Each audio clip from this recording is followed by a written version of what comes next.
नमस्कार दोस्तों, मैं हूं बबलू कुमार और आप देख रहे हैं कहानी सुनो दिल से इंटरटेनमेंट चैनल। दोस्तों, आज मैं आपको मुंशी प्रेमचंद द्वारा रचित धिक्कार कहानी सुनाने जा रहा हूं, जो कि इस प्रकार से है। बात उस समय की है जब ईरान और यूनान के बीच लड़ाई हो रही थी। ईरानियों का आक्रमण लगातार बढ़ता ही जा रहा था और यूनानी कमजोर पड़ रहे थे। आलम ऐसा था कि देश के सारे व्यापार बंद हो चुके थे और सभी युद्ध की तैयारी में जुट गए थे। यहाँ तक कि देश के किसान भी अपने हाथों में हल की जगह तलवार और भाले लेकर उठ खड़े हुए थे। पूरा देश आत्मरक्षा के लिए एकजुट हो गया था, लेकिन फिर भी शत्रुओं के आक्रमण का जवाब देना मुश्किल हो रहा था। एक वक्त था जब इसी ईरान को यूनान कई बार धूल चटा चुका था, लेकिन आज समय उल्टा चल रहा था। ईरान के आगे यूनानी शक्तियां कमजोर पड़ रही थी। एक तरफ देश के वीर पुरुष लगातार युद्ध के मैदान में अपनी बलि दे रहे थे, तो दूसरी तरफ महिलाएं सुहाग गुजरने की खबर सुनकर टूट रही थी। दरअसल देश की महिलाएं भी मजबूर थी। उन्हें अफसोस था कि वो अपने पतियों की रक्षा नहीं कर पा रही थी। ऐसा नहीं था कि उन्हें अपनी जान या संपत्ति गंवाने का डर था। असल में उन्हें डर था अपनी मर्यादा का। ईरानी जीतने के बाद महिलाओं को घूरेंगे और कैद करके अपने साथ ले जाएंगे, जो ये महिलाएं नहीं चाहती थी। एक समय के बाद जब स्थिति बहुत खराब हो गई, तो देश में बचे हुए पुरुष और महिलाओं ने मंदिर जाकर देवी से सवाल करने का फैसला किया। एक दिन सभी मिलकर वहां के प्रसिद्ध डेल्फी मंदिर पहुंचे। वहां उन्होंने देवी से सवाल किया। उन्होंने कहा, हे देवी, हमारे साथ ऐसा क्यों हो रहा है? हमसे ऐसी कौन सी गलती हुई है जिसकी सजा हमारे लोगों को मिल रही है? क्या हमने कुर्बानियां नहीं दी या फिर उपवास नहीं रखा? आखिर हमने ऐसा क्या किया जिससे देवता हमसे इतने नाराज हो गए कि वे हमारी रक्षा नहीं कर रहे हैं? इस पर मंदिर में मौजूद पुजारी ने कहा, हमारे देश किसी देशद्रोही के कारण ऐसी संकट झेल रहा है। जब तक उसे पकड़ नहीं लिया जाएगा, तब तक ऐसी स्थिति बनी ही रहेगी। इसमें देवताओं की कृपा भी नहीं काम करेगी। इसके लिए हमें ही कदम उठाना होगा। इसके बाद लोगों ने देवी से पूछा, हे देवी, हमें बताइए कि वो देशद्रोही कौन है? जिसके बाद उन्हें जवाब मिला, जिस घर में रात में गाने की आवाज़ सुनाई देती है, जिस घर में दिन में खुशबू आती है, जिस पुरुष की आंखें अहंकार से लाल हो, समझो वही इस देश का द्रोही है। उसके बाद लोगों ने देशद्रोही की पहचान जानने के लिए देवी से कई सारे सवाल किए, लेकिन देवी ने किसी का उत्तर नहीं दिया और शांत हो गई। देशद्रोही के बारे में थोड़ी बहुत जानकारी पाने के बाद लोग अपने अपने घरों की ओर लौट गए। उसकी तलाश करनी शुरू कर दी। यूनानियों ने ऐसा घर खोजना शुरू कर दिया जिसमें रात को गाने की आवाज़ आती हो या फिर घर से खुशबू आती हो। उन्होंने बहुत खोज की, लेकिन उन्हें ऐसा घर नहीं मिला। दरअसल शाम होते ही हर जगह शांति छा जाती थी। घरों से आवाज़ें तो आती थी, लेकिन वो आवाज़ें लोगों के रोने और चिल्लाने की थी। देश के सभी लोग लड़ाई में इतने व्यस्त हो गए थे कि घर की साफ सफाई का भी किसी को ध्यान नहीं रहता। इसलिए हर घर से केवल बदबू ही निकलती थी। शहर की हर गलियां कूड़े कचरे से भर चुकी थी। सफाई कर्मी से लेकर धोबी तक सभी युद्ध के मैदान में पहुंच चुके थे, जिस वजह से हर जगह गंदगी और बदबू की ही महक आ रही थी। लोगों की आंखें भी लाल थी, लेकिन आंखों की वो लालिमा अहंकार से नहीं, बल्कि आंसुओं की थी, जो अपनों को खोने के बाद निकल रहे थे। हर तरफ कोहराम मचा था। लोग अपनी मौत को बेहद पास देख रहे थे। इसी स्थिति को झेलते हुए लोगों ने उस देशद्रोही की तलाश के लिए पूरा शहर छान मारा, लेकिन उसका पता नहीं चल सका। दिन बीतते चले गए। यूनानियों की स्थिति बद से बदतर होती चली गई। युद्ध के मैदान से और भी बुरी खबरें आने लगी। लोगों के मरने के आंकड़े लगातार बढ़ने लगे। इसी बीच एक दिन आधी रात के समय एक बूढ़ा आदमी अपने घर से बाहर निकला। पूरे शहर में अंधेरा छाया हुआ था। ऐसा लग रहा था मानो वह कोई शहर नहीं बल्कि शमशान घाट हो। दूर दूर तक वहाँ कोई दिखाई नहीं दे रहा था। शहर के नाट्यशालाओं में जहाँ एक समय लोगों की भीड़ होती थी, अब वहाँ सियार बोल रहे थे। बाजारों में लोगों की जगह उल्लू बोल रहे थे। मंदिरों में शांति और महलों में अंधेरा छाया हुआ था। वह बूढ़ा आदमी अपने घर से निकलकर उसी देवी की मंदिर की ओर चलता जा रहा था। उसका इकलौता बेटा लड़ाई के मैदान में मौत को चुनौती दे रहा था। उस बूढ़े आदमी को किसी भी परवाह नहीं थी। वह अपने विचारों में खोया हुआ चलता जा रहा था। रास्ते में अंधेरा होने के कारण वह कई बार गिरा, लेकिन हर बार खुद को संभालते हुए आगे बढ़ता चला गया। दरअसल उसने ठान लिया था कि वह देवी से जीत का आशीर्वाद लेकर ही रहेगा, नहीं तो वह अपनी जान उसी देवी के चरणों में त्याग देगा। जैसे ही वह देवी के मंदिर पहुंचा, तभी उसके कानों में एक आवाज सुनाई दी, जिससे वह चौंक पड़ा। उसने देखा कि मंदिर के पीछे से किसी घर से मधुर आवाज से संगीत की धुन बज रही थी। बूढ़े आदमी को बहुत हैरानी हुई। उसने सोचा कि ऐसी संकट की घड़ी में वह कौन है जो खुशी मना रहा है। वह इस बारे में जानने के लिए मंदिर के पीछे वाले घर की ओर चल पड़ा। वहां पहुंचकर उसने देखा कि वह तो उसी मंदिर के पुजारिन का घर था। बूढ़ा आदमी इस बारे में और अधिक जानने के लिए उस घर की खिड़की के पास जाकर खड़ा हो गया और अंदर की ओर झांकने लगा। तभी उसने देखा कि उस कमरे में खूबसूरत मोमबत्तियां जल रही थी। एक घर एकदम साफ सुथरा और सजा हुआ था। उस कमरे में एक लड़का टेबल पर बैठा हुआ था। उसके सामने पेय पदार्थों की बोतल और 2 गिलास रखी हुई थी। साथ ही 2 नौकर उसी टेबल के सामने अपने हाथों में खाने की प्लेट लेकर खड़े थे, जिसमें से बहुत अच्छी खुशबू आ रही थी। यह देखते ही बूढ़ा आदमी जोर जोर से चिल्लाने लगा, यही है देशद्रोही, यही है देशद्रोही। जिसके बाद मंदिर के दीवारों में द्रोही है की आवाज गूंज उठी। तभी वहां स्थित बगीचे की तरफ से भी आवाज सुनाई दी, यही है देशद्रोही। यह सुनते ही मंदिर के पुजारी ने अपने कमरे से बाहर निकली और पूछा, कहाँ है देशद्रोही, कौन है देशद्रोही? वह देशद्रोही कोई और नहीं बल्कि उसी मंदिर की पुजारिन का बेटा था, जिसका नाम था पासोनियस। वह उसी देश में रहकर उसी के खिलाफ काम करता था। देश की रक्षा के लिए जो भी योजना बनाई जाती थी, वह उसे शत्रुओं यानी ईरानियों को बता देता था, जिससे ईरानी अधिक सतर्क हो जाते थे और यूनानियों के हर योजना को मात दे देते थे। यही वजह थी कि यूनानियों के द्वारा जीत की लाख योजना बनाने के बाद भी वह हार जाते थे और उनकी जीत नहीं हो पा रही थी। इस काम के बदले पुजारिन के बेटे को बहुत सारे पैसे मिलते थे, जिससे वह आराम और मौज की जिंदगी जी रहा था। उसे अपने देश की थोड़ी सी भी परवाह नहीं थी। वह केवल अपने बारे में सोचता था। बाकी लोग मरे या जिंदा रहे, इस बात से उसे कोई फर्क नहीं पड़ता था। वहीं पुजारिन अपने बेटे के इस काम से अनजान थी। उसे थोड़ा सा भी अंदाजा नहीं था कि उसका बेटा इतना स्वार्थी होगा कि वह लाखों लोगों की जान की फिक्र नहीं बल्कि केवल अपनी फिक्र करेगा। दरअसल पुजारिन हमेशा उसी घर के एक अंधेरी कोठरी में रहती थी। वह वहां से बहुत कम निकलती थी।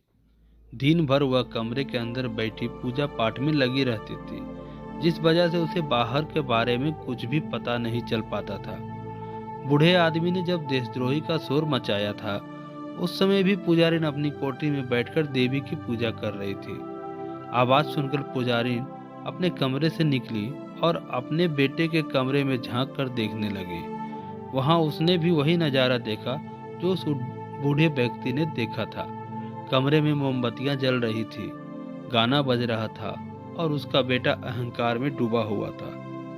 यह सब देखकर पुजारिन को बहुत दुख हुआ। उसने कभी ऐसा नहीं सोचा था कि उसका बेटा देशद्रोही होगा, लेकिन उसने जो देखा उसके बाद उसे भी विश्वास हो गया था कि उसका बेटा देशद्रोही है। फिर उस बूढ़े आदमी के साथ मिलकर वह भी चिल्लाने लगी, यही है देशद्रोही। दोनों की आवाज़ सुनकर शहर के अन्य लोग भी वहां पहुंच गए और चिल्लाने लगे, यही है देशद्रोही, यही है देशद्रोही। एक तरफ लोगों की शोर सुनकर जहां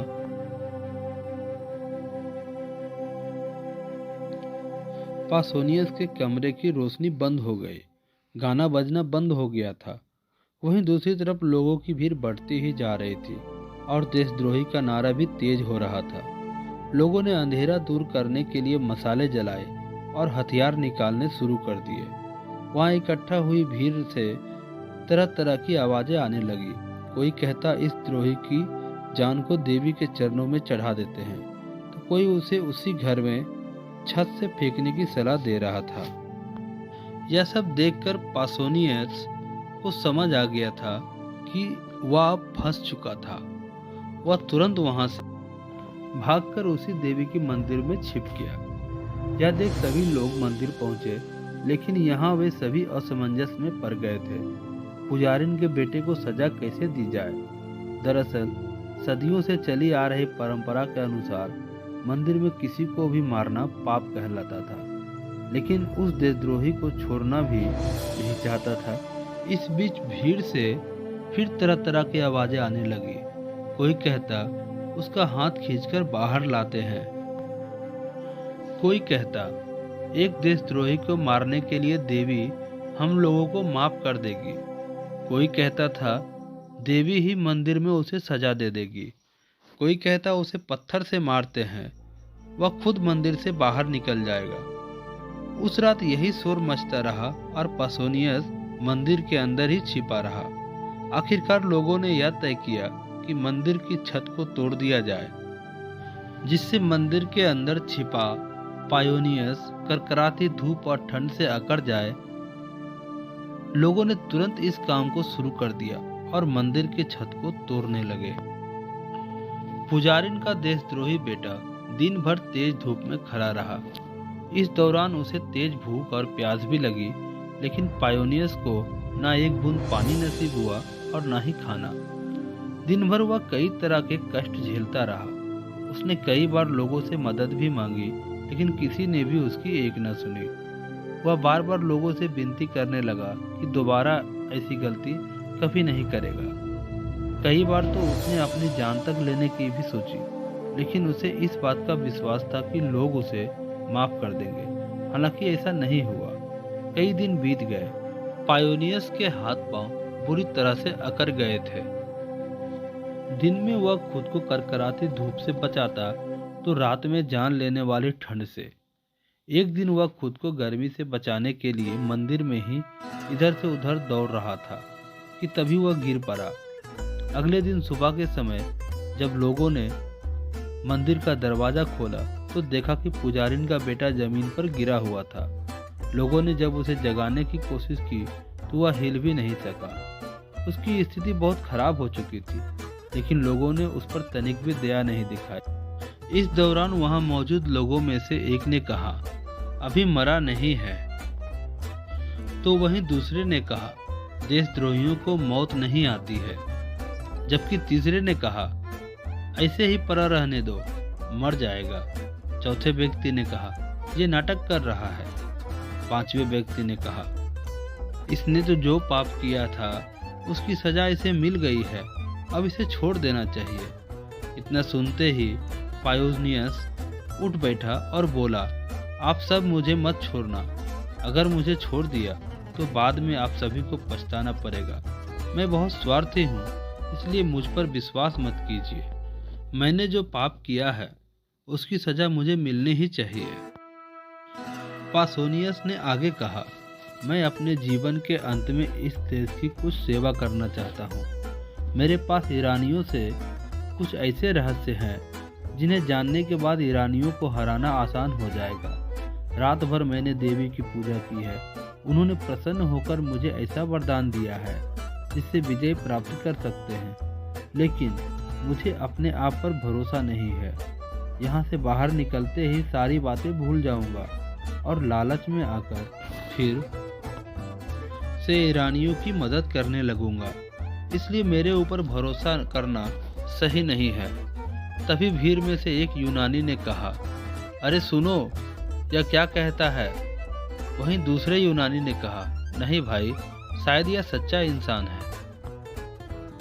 जबकि तीसरे ने कहा, यह अपनी गलतियों को मान रहा है।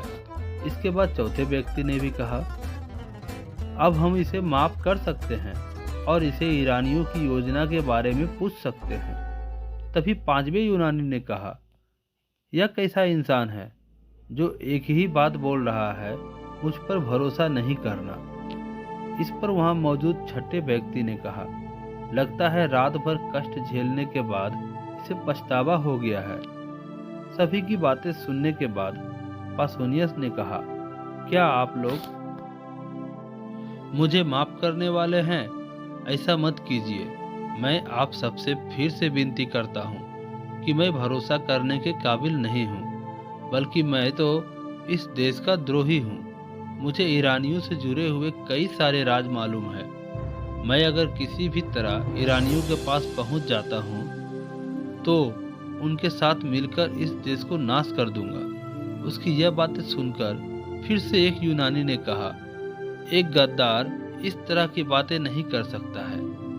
इस पर दूसरे ने कहा, पहले यह लालची हो गया था, अब शायद इसे अपनी गलती का एहसास हो रहा है। इसके बाद वहां मौजूद तीसरे व्यक्ति ने कहा, एक गद्दार से अपने फायदे की बात जान लेना किसी भी प्रकार से गलत नहीं है। उसके बाद हम इसे छोड़ने की सोच सकते हैं। वहीं चौथे यूनानी ने कहा, देवी के आशीर्वाद से इसमें बदलाव आया है। जबकि पांचवें ने कहा, पापियों की भी आत्मा होती है जो कष्ट झेलने के बाद सुधर जाती है। ऐसे में यह सोचना कि एक बार जिसने पाप किया है वह कभी पुण्य नहीं कर सकता है, गलत होगा। पांचवें यूनानी की बातें सुनने के बाद वहां मौजूद छठे व्यक्ति ने कहा, हम सब इसे यहाँ से गाजे बाजे लेकर चलेंगे।